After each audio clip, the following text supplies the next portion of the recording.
Afrobuzz Douala.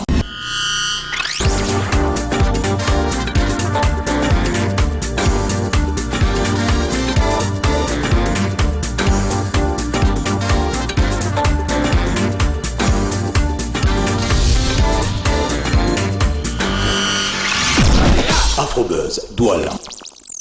Bonjour mes chers fidèles du Buzz, bienvenue dans Afrobuzz Douala. À Douala, bien évidemment.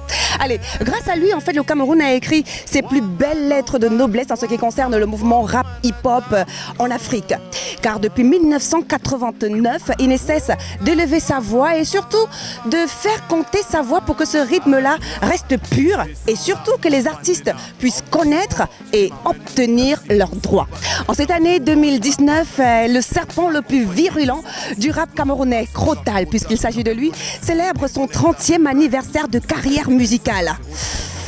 30 ans de carrière, c'est pas 30 jours, hein? Et certaines personnes diront même, déjà?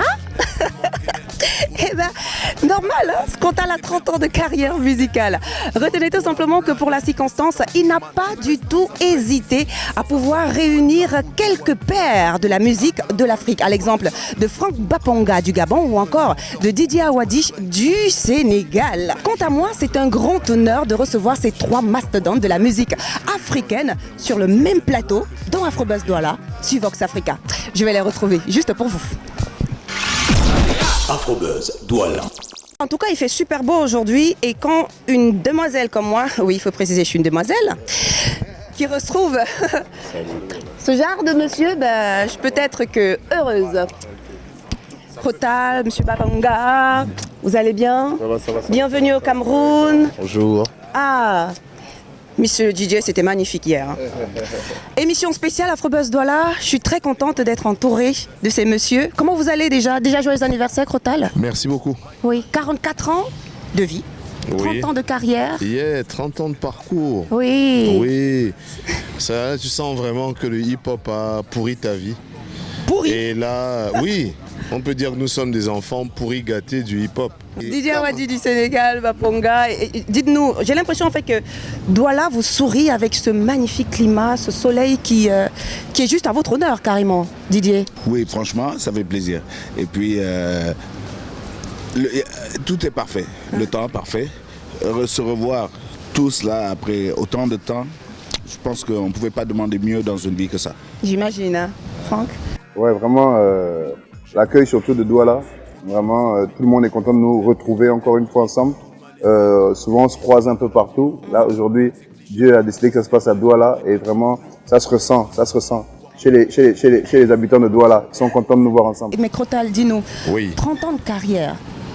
On a eu depuis 1989 où tu as participé pour la première fois à un concert où tout a éclos, justement. Oui, bien sûr. Et aujourd'hui, 2019, comment on se sent lorsqu'on a 30 ans de carrière, dis-nous? Comme je dis à tout le monde depuis, tu te réveilles un matin, ton manager te dit, merde, c'est 2019, ça fait 30 ans. Et toi, tu lui dis, ouais, c'est vrai que ça fait 30 ans. C'est vrai qu'on revenait de la Coupe du Monde, ça faisait 21 ans. Ça fait 30 ans. Ouais. Et oui, c'est vrai que 30 ans, ça se fête.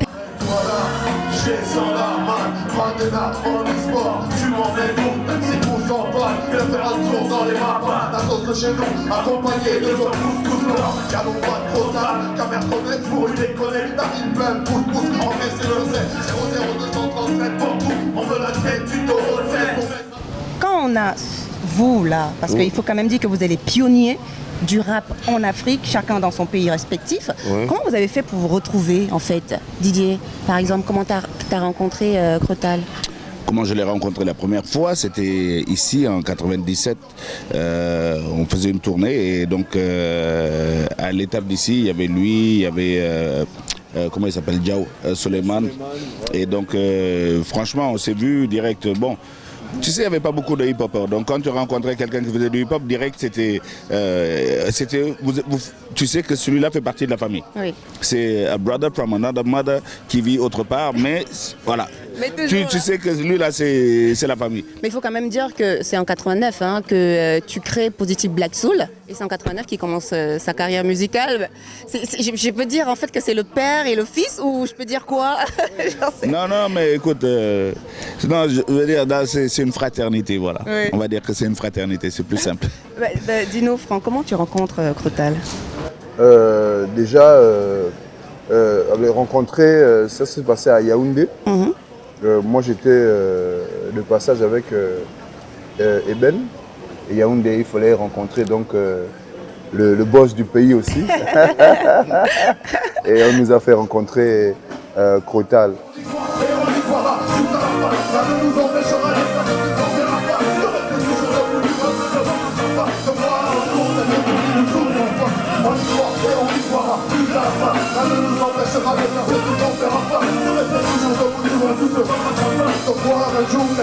Revenons sur la scène du concert hier. On t'a vu tout enjaillé, de retrouver le public camerounais. Là, on regarde justement encore quelques images de ta prestation. Comment tu t'es senti? Qu'est-ce que ça te faisait en fait? Quelque part, ça m'a un peu rajeuni. Parce que je lui ai dit à Crotal ce matin, c'est que on a un certain problème dans nos pays. Je crois qu'on a le même problème partout. C'est qu'étant des pionniers, les gens ne prennent pas conscience dans nos pays respectifs que ce sont des carrières que nous avons. Ce n'est pas un hobby. Okay, moi, souvent au Gabon, les gens se demandent quand est-ce que tu vas arrêter. C'est la question qu'on me pose. Les gens ne me souhaitent pas toujours une certaine longévité. Mais les gens se demandent, lui, c'est quand qu'il arrête, lui. Et donc, quand je me retrouve avec mes frères d'armes comme ça, je me sens vraiment en possession de mes moyens. Oui. Parce que je suis avec des gens qui pensent comme moi, qui cogitent comme moi, qui ont on a les mêmes passions, les mêmes comment on va dire, les mêmes sensations. Mêmes sensations. Et voilà, c'est pour ça que je dis, il était comme un enfant hier. Il était vraiment comme un enfant. Mais au Cameroun, revenons-y, parce que Crotal, il est tellement ancré à l'intérieur, parce qu'il est quand même président du Sinamuka. Donc du coup, je voudrais justement savoir, toi, ton niveau avec ton association et tous les autres artistes, c'est vrai qu'on n'a pas des scènes tous les week-ends et tout ce qui va avec. J'espère qu'on en aura. Comment est-ce que tu mets tout le monde à l'aise, tous ces artistes-là, et même nous, les mélomanes? Nous, si on a pu avoir du métier dans le rap, dans tout ce qui avait trait au hip-hop, c'est parce qu'il y avait ce qu'on appelle des petites scènes qui étaient régulières. Je pense par exemple au GP Scène des Rap à Yaoundé à l'époque. C'était chaque dimanche d'abord. Après, ça a donné naissance à la nuit du rap. Donc, on était ensemble chaque dimanche. Mais en plus de ça, on a commencé à avoir un rendez-vous mensuel qu'on appelait la nuit du rap. Exact. Du coup, il y avait une espèce de compétitivité. Il y a un public. Donc, au fur et à mesure, ça a grandi. Sauf que les artistes sont devenus des pros. Et les promoteurs sont aussi devenus des pros. Donc, plus personne ne s'intéresse aux petites scènes qui permettent de découvrir les nouveaux talents. Non, que les gars qui sont censés s'occuper de la promotion, voilà, se mettent à penser aux plus jeunes. Chacun a ses responsabilités. Ils ont le fric, mais on a le temps. Le bal est caisse, mais on a le temps. De jolies femmes, mais on a le temps. Ils ont des mots, tu vois, mais nous on a le temps. Ils ont le fric.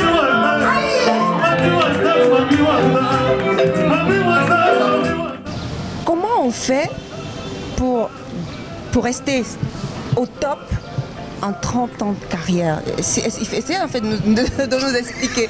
Parce que, non, je le dis pourquoi? Parce que moi j'ai un média où chaque fois j'ai des informations que je donne à mes lecteurs où on dit, il y a tel nouvel artiste qui arrive et dit j'arrête ma carrière musicale. Mais mon frère, t'as commencé quand? C'est pour ça que je pose la question. Comment on fait? Comment vous avez fait pour avoir 30 ans de carrière et rester toujours au top comme ça? Déjà, je vais essayer de rebondir sur ce que tu as dit. Quand un artiste dit « j'arrête ma carrière musicale », souvent cet artiste se ment à lui-même déjà. Quand tu es musicien, tu es musicien. Quand tu es artiste forever. Soit, ou bien tu n'étais pas artiste, tu étais un tricheur. Moi, j'ai une tante qui s'appelle Césaria Evora. Sa carrière, c'est pratiquement à 50, 60 ans que ça a démarré. Et sur son lit de mort, tu vois, elle était dessus. Doudou Ndiaye Rose, un percussionniste sénégalais, c'est à 80 et quelques, pratiquement sur scène qu'il est décédé. Donc quand tu es artiste, tu as des périodes de doute. certes, c'est certain. Tu vas te dire waouh. Tu vois, à chaque virage, là, tu te dis, il y a une nouvelle génération qui vient, est-ce que je vais survivre? Tu doutes.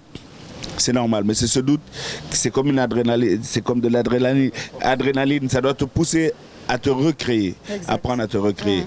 Et c'est cette passion-là qui fait que tu restes. Apprendre à dépasser la période de doute. Nous, combien de fois chacun d'entre nous est passé par cette étape où tu te dis waouh. Bon, peut-être qu'il faudrait penser à raccrocher les crampons. On raccroche rien du tout. Ça a commencé devant nous, ça va finir devant nous. Qui menace les gens et montre le chemin. A commencer, je pousserai le second face de la main. Entre l'index et l'annulaire, c'est double majeur. Celui qui lève ce doigt sera en train de passer un message à sa mère. Appelle ta grand-mère. Je dis qu'un grand-père du rap, ta mère. On a justement terminé ce programme spécial, hein, Afrobuzz Douala, avec...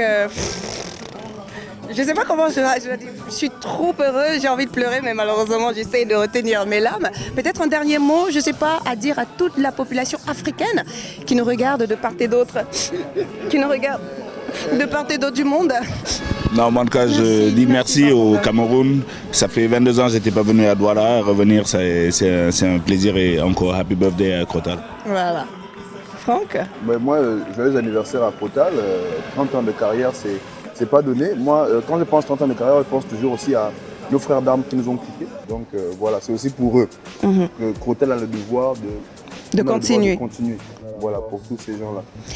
Et celui qui a l'honneur?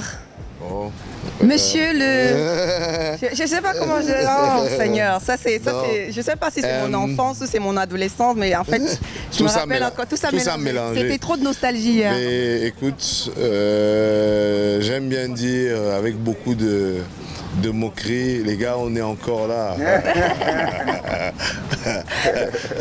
Tu m'aimes pas beaucoup, c'est pas grave, fais la queue. Il y en a encore là. Voilà, mais moi je vous aime tous. Mais voilà, merci à Laura Dev, Vox Africa, à Didier, Franck, Fléau, tous les autres. Après, voilà, on fait ce qu'on a à faire avec la conscience qui va avec, et la foi qui va avec. Et surtout, on laisse parler la musique. Ouais, parce qu'au final, après, voilà, n'oubliez pas, la musique s'écoute, s'il vous plaît. Merci encore à vous d'avoir accepté mon invitation. Afrobuzz Douala, c'est tout justement pour cette semaine. On se retrouve la semaine prochaine sur Vox Africa, la première chaîne bilingue et indépendante, la voix d'une Afrique fière. Kizo.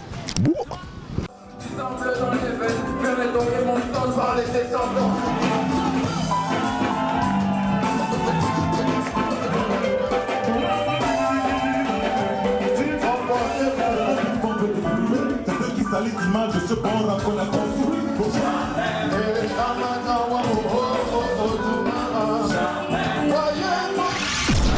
Afrobuzz Douala.